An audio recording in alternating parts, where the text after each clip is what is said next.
우리 진보 진영이 김대중 대통령, 노무현 대통령 해서 그 10년 동안 북한과의 평화를 유지하기 위해서 최소한의 투자를 한 것을 우리 새로 새누리당 정권은 아주 퍼주기라는 단어로 폄하하고 공격하고 이렇게 줄곧 해왔습니다.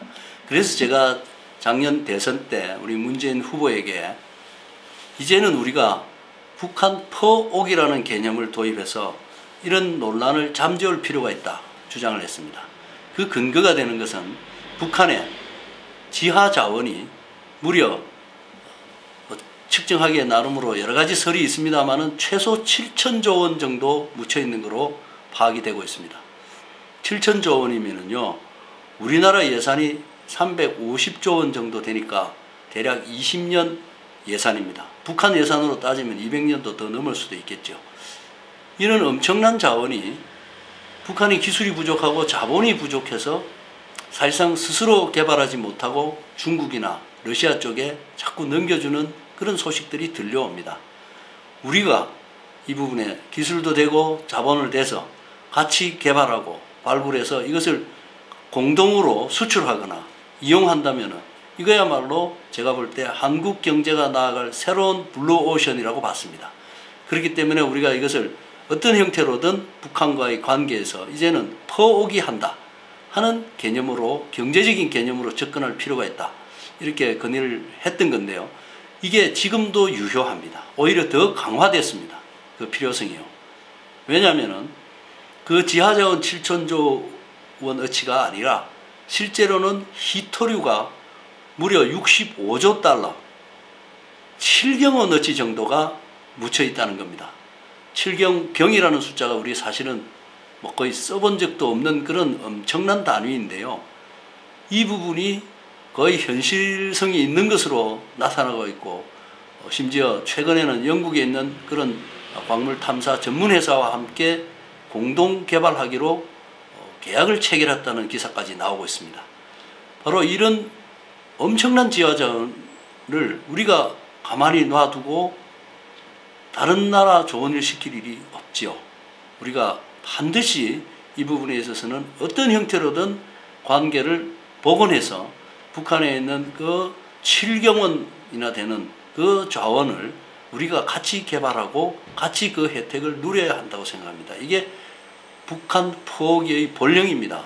희토류 금속이라는 것이 얼마나 중요한가 하면은, 지난번에 중국과 일본이 불법 어선을 놓고 외교적 마찰이 강했었는데, 중국에서 희토류 금속의 수출을 금지하겠다고 엄포를 놓는 바로 그 순간 일본은 그 불법 조업한 어선을 풀어주고 말았습니다. 그 정도로 반도체 생산에 필수적인 요소이기 때문에 이 부분 우리도 간과하고 넘어가서는 절대 안 됩니다. 네, 북한 포기의 최대의 수혜자는 저는 부산이라고 생각합니다. 그 물자들을 다 캐기 위해서 우선 많은 설비가 가야 됩니다. 그 설비가 다 어디서 가겠습니까? 우리 부산을 통해서 가야 되죠. 또 그 설비를 동원하는 기업의 돈도 부산에서 출발하는 것이 맞습니다. 뿐만 아니라 그 물자들이 다시 들어올 때, 물론 철광석 같은 것은 포항제철이 있는 포항으로 바로 갈 수도 있겠지만 대부분의 경우 물자는 부산을 통해서 와야 됩니다. 또 이것은 우리 박근혜 대통령이 야심차게 구상하고 있는 새로운 실크로드, 그러니까 시베리아를 통해서 또 중국을 통해서 우리 한반도와 유럽을 잇는 이런 노선을 새로 만들자는 것 아닙니까? 그래서 그 중심 국가가 한국이 되겠다는 이런 야심찬 발상을 내놓았는데, 물론 이전의 대통령들도 다 이와 비슷한 구상을 밝힌 바 있습니다. 거기에 전제가 되는 것이 뭐냐? 우리 남북한 간의 철로가 통해야 됩니다. 그렇지 않고는 사실상 대단히 어려운 반쪽짜리 실크로드밖에 안 되는 거지요. 그런 면에서도 부산을 출발하는, 당분간은 배가 가서 나진을 통해서 핫산을 통해서 간다 하더라도 결국은 궁극적으로는 부산을 통해서 동해남부선으로 해서 동해북부선으로, 기어코는 원산으로, 나진으로 이렇게 올라가는 철로가 개통돼야 하겠죠. 그렇기 때문에 부산은 어떤 형태로든 제일 혜택을 많이 받는 곳이고, 그렇기 때문에 이 부분에 있어서는 미리 준비해 놔야 됩니다. 남북관계가 어느 날 갑자기 좋아질 수 있습니다. 우리는 지금 북한과 상대도 안 하려고 하는 이런 분위기에 있습니다만은 결국은 저는 언젠가는 좋아질 것이라고 생각합니다. 서로의 이해관계가 맞기 때문이죠. 그렇다면은 부산은 이제 바로 그런 철로 연결의 준비를 할 때가 됐습니다. 항구의 연결도 준비할 때가 됐죠. 그래서 신항의 화물 역량을 더 늘려야 하는 것이 분명합니다. 그리고 신항에서 지금 올라오는 철도가요, 현재로서는 동해남부선과 제대로 연결되지 않고 삼당진 쪽으로 해서 올라가게 되어 있습니다. 이것을 바꿔줘야 됩니다. 도표를 본다면요,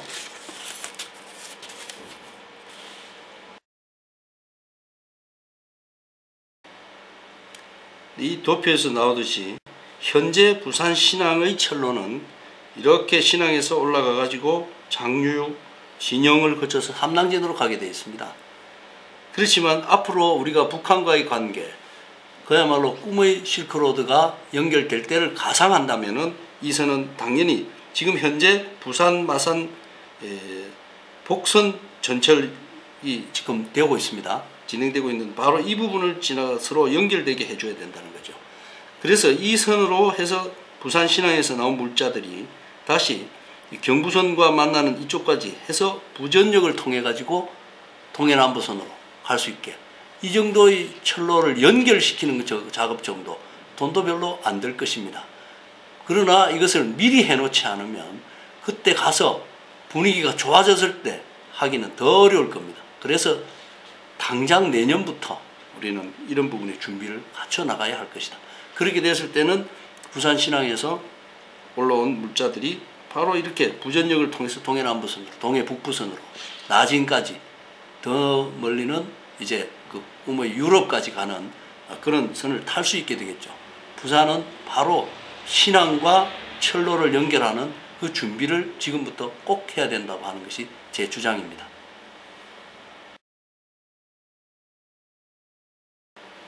아무리 어렵더라도, 관계가 나쁘더라도 좋을 때를 대비하는 것이 제대로 된 나라라고 생각합니다. 그리고 나쁜 관계가 엄청나게 오래 될 것 같지만 또 다른 계기 하나만 오면은 확 바뀔 수도 있는 것이 모든 인생사이고, 정치에 있어서도 국제 외교에 있어서도 별 다를 바 없다고 생각합니다.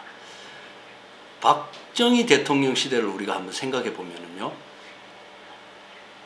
전쟁을 직접 겪은 그런 대통령 입장에서 68년 1월 22일에 그야말로 무장 공비가 내려와서 청와대 부근까지 와가지고 그야말로 죽이려고 했던 그런 사건이 있었습니다. 그래서 우리가 그 김신조 사건이죠. 그때 예비군도 만들어지고 남북관계에 대치라는 것이 곧 전쟁 날 듯한 분위기까지 가 있었습니다. 에도 불구하고 겨우 4년 뒤에 72년 7.4 공동선언이 나오게 됩니다.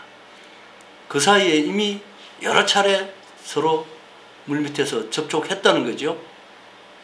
저는 지금 우리 남북관계도 이렇게 어렵고, 그야말로 연평도 폭격 이후 또 어느 때보다도 경색되어 있습니다만은 서로 필요하면은 반드시 풀 수 있는 것이라고 생각합니다. 그 어려운 와중에도 사실 개성공단 문 닫지 않았었습니다. 그뿐만 아니라 지금도 우리 박근혜 대통령이 정말 이명박 대통령보다 한 단계 나아갔다고 판단되는 것이, 먼저 핵을 포기하지 않으면 대화도 하지 않겠다 하는 부분을 일단은 지웠습니다. 그렇기 때문에 이렇게 전향적인 자세를 유지해 나가면 반드시 서로 간에 그 엄청난 지하자원을 발굴해서 상호 이익을 도모할 수 있는 방법이 있는데, 그런 방법을 북이든 남이든 저는 포기하지 않을 거라고 생각합니다. 그렇기 때문에 지금 현재 경색되어 있다고 해서 우리가 언제까지나 이것이 어려울 것이라고 보는 것은 조금 과한 전망이고, 우리는 특히 부산은 잘 될 것이라는 전제 위에서 미리 준비해 놓는 것이 맞다고 생각합니다.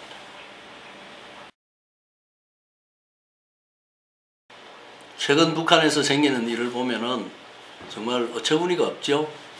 도저히 문명 국가라고 하기 어려운 그런 왕조시대적 현상이 그대로 나타나고 있는데, 문제는 이 사람들한테 우리가 경제적인 이해를 위해서 또 항구적인 평화를 위해서 대화하고 협력할 그런 부분을 찾아내자고 하는 이런 시도를 종북이라고 몰아붙이는 이 부분이 사실상 대단히 위험하고 이 또한 전근대적인 발상이라고 저는 봅니다.